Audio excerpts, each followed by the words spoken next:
ಇವಾಗ ಚಳಿಕಾಲ ಮುಗಿಸಿ ಇನ್ನು ಮಕರ ಸಂಕ್ರಾಂತಿ ಆದಮೇಲೆ ಸೆಕೆ ಕಾಲಕ್ಕೆ ನಾವು ಹೋಗ್ತೇವೆ.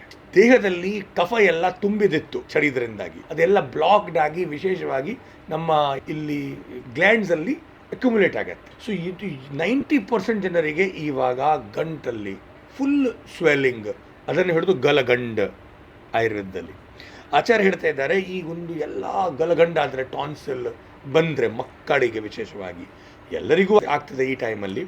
ಆದರೆ ಟಾನ್ಸಿಲ್ಸ್ ಆದರೆ ಇಲ್ಲಾಂದರೆ ಗಲಗಂಡ ಆದರೆ ಅದಕ್ಕೆ ಏನು ಮಾಡಬೇಕು? ಲಿಂಫ್ಗಳಲ್ಲಿ ಎಲ್ಲ ಇಲ್ಲಿ ನೋವು, ನುಂಗ್ಲಿಕ್ಕೆ ನೋವು ಆದರೆ ತಿಕ್ತ, ಅಲಾಬು, ಫಲೆ, ಪಕ್ವೆ, ಇದು ಅಲಾಬು. ಅಲಾಬು ಅಂತ ಹೇಳಿದರೆ ಸೊರೆಕಾಯಿ. ಬಾಟಲ್ ಗಾರ್ಡ್ ಒಂದು ಇರ್ತದೆ, ರೌಂಡ್ ಟೈಪ್ ಇರುತ್ತೆ, ಇನ್ನೊಂದು ಬಾಟಲ್ ಹಾಗೆ ಇರುತ್ತೆ. ಈ ಒಂದು ಬಾಟಲ್ ಹಾಗೆ ಇರುವಂಥದ್ದು ಒಂದು ಸೊರೆಕಾಯಿಗೆ ಒಂದು ಕಟ್ ಮಾಡಿ ಈ ಥರ ಕಟ್ ಮಾಡಬೇಕು. ಇದರಲ್ಲಿ ನೀರು ತುಂಬಬೇಕು. ಫಸ್ಟ್ ಇದರ ಒಳಗೆ ಇರುವಂಥದ್ದು ಎಲ್ಲ ಏನು ಬೀಜಗಳ ಇದೆ ಮಧ್ಯದ ಭಾಗ ಅದನ್ನೆಲ್ಲ ತೆಗಿಬೇಕು, ಆಯಿತಾ?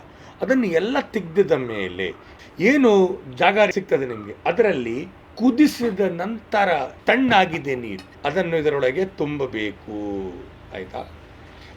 ತುಂಬಿದ ಮೇಲೆ ಇದನ್ನು ಇದರಲ್ಲಿ 24 ಗಂಟೆ ಹೀಗೆ ಇಟ್ಟು ಇದಕ್ಕೆ ಒಂದು ಗೋಧಿ ಹಿಟ್ಟುದಿಂದ ಒಂದು ಅದು ಡಫ್ ಮಾಡ್ತಾರಲ್ಲ ಚಪಾತಿ ರೆಡಿ ಮಾಡಲಿಕ್ಕೆ, ಅದರಿಂದ ಇದನ್ನು ಒಮ್ಮೆ ಮುಚ್ಚಿಸಿ ಇಡಬೇಕು ಈ ಥರ. ಅದಕ್ಕೆ ಇದು ಬಂದ್ ಮಾಡಿ ಇಟ್ಟುಬಿಡಬೇಕು, ಅದಕ್ಕೆ ಇನ್ಫೆಕ್ಷನ್ ಏನು ಹೋಗೋದಿಲ್ಲ. ನೆಕ್ಸ್ಟ್ ಡೇ ಬೆಳಿಗ್ಗೆ, ಮಧ್ಯಾಹ್ನ, ಸಂಜೆ ಅರ್ಧ ಗ್ಲಾಸ್ ಸೊರೆ ಬಾಟಲ್ ಇಂದ ಏನು ರೆಡಿ ಆಗಿದೆ ಔಷಧಿ ಅಂಶ ನೀರಲ್ಲಿ ಬರ್ತದೆ, ಅದನ್ನು ಕುಡಿಬೇಕು. ಆಚಾರ್ಯ ಹೇಳ್ತಾರೆ, ಗಲಗಂಡ ನಿಹಂತ್ಯಾಶು ಪಾನಂ ಪಥ್ಯ ಅನುಶೀಲನಂ ಸಪ್ತಾಹ ಮುಷಿತಂ ಜಲಂ. ಯಾರು ಈ ನೀರನ್ನು, ಸೊರೆಕಾಯಿ ನೀರನ್ನು, ಒಳಗೆಟ್ಟಿದ ನೀರನ್ನು 1 ವಾರ ಕುಡಿತಾರೆ ನಿತ್ಯ ಪ್ರತಿದಿನ, ಅವರಿಗೆ ಯಾವ ಥರದ ಗಲಗಂಡ, ಟಾನ್ಸಿಲ್ ಇಲ್ಲಾಂದರೆ ಕುತ್ತಿಗೆಲಿರುವಂಥದ್ದು ಇನ್ಫೆಕ್ಷನ್ಸು ಎಲ್ಲ ಹೋಗ್ತದೆ. ಈವನ್ ಥೈರಾಯ್ಡ್ಸ್ ಒಂದು ಗ್ಲ್ಯಾಂಡ್, ಅದಕ್ಕೂ ಸಹ ತುಂಬ ಒಳ್ಳೆ ಆಗ್ತದೆ. ದಯವಿಟ್ಟು ನೋಡಿ, ನೀವು ನಿಮ್ಮ ಪ್ರಾಕ್ಟೀಸ್ ಮಾಡುವಾಗ ಟ್ಯಾಬ್ಲೆಟ್ ಗುಡ್ಗಿ ಎಲ್ಲ ಕುಡಿ ಆಯುರ್ವೇದದಲ್ಲಿ ಕೊಟ್ಟಿದ ಹಾಗೆ. ಆದರೆ ಏನು ಶಾಸ್ತ್ರದಲ್ಲಿ ಈ ತರ ನಿಜವಾದ ಪ್ರಮಾಣಿತ ಚಿಕಿತ್ಸೆ ಕೊಟ್ಟಿದ್ದಾರೆ, ಅದು ಸಹ ಪ್ರಯೋಗ ಮಾಡಬೇಕು. ಆಥೆಂಟಿಕ್ ಇದೆ, ಟೈಮ್ ಟೆಸ್ಟ್ ಇದೆ.